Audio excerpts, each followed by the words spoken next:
I'm sure you've heard a million times the mantra for memoir writing and all kinds of writing, actually, is show, don't tell.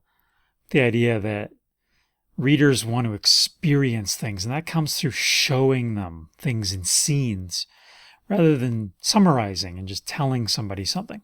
Here's a good example of that. This was actually a really great story from a client of mine.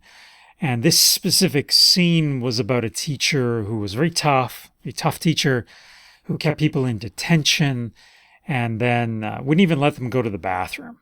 And you can imagine after this paragraph what might happen to this one student, classmate of the author, who didn't get permission to use the restroom. But let me read the paragraph and just talk about the issue of telling here and how you might revise this. Here's the paragraph. With a raised hand, she timidly asked if she could use the bathroom. The teacher, known for his stern demeanor, bluntly informed her that the restroom breaks were not permitted during detention.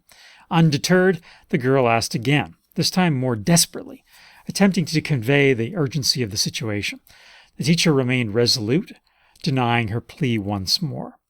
Now, as I read that, what really came to me before we get into the point about telling was the almost academic writing style of this. When I was reading it, it didn't feel comfortable to me. It felt like something more suitable for an academic essay, an academic paper. One phrase that I had a little bit of difficulty saying there was attempting to convey the urgency of the situation.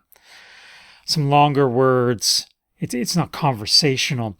So beyond what I'm going to talk about in a second, just try to keep a conversational style. And reading your work out loud can help to discover that. But back to my point about telling. In the first sentence, we have an action.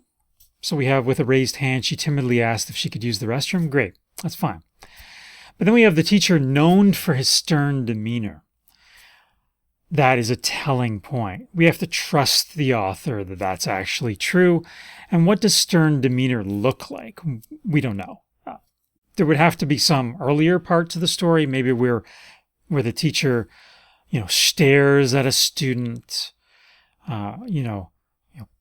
putting their eyebrows down, or maybe the teacher doesn't really answer what the student asks. Maybe that's what sternness looks like. But we need to show that sternness at some point, whether it's earlier in the book, whether it's in this scene. But also in those first two lines, we have summarized dialogue. So bluntly informed her that restroom breaks were not permitted. Could we put that into quote marks?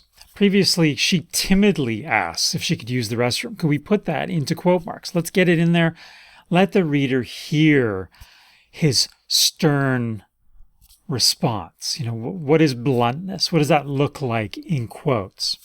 Did he just say, no, you can't during detention? I don't know.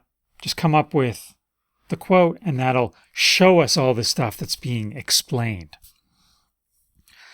Then there's undeterred, the girl asked again. Well, you could just say the girl asked again because that is the definition of undeterred.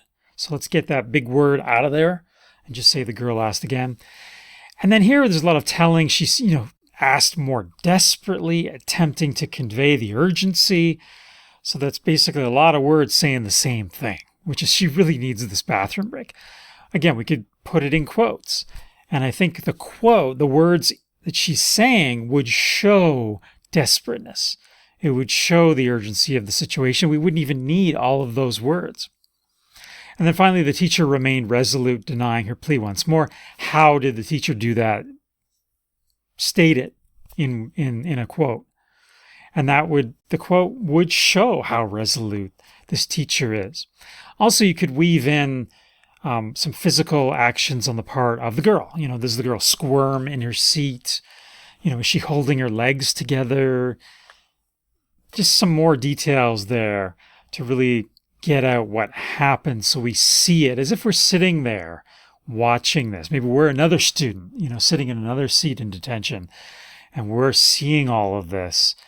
That's a level of detail that really brings to life this kind of a situation.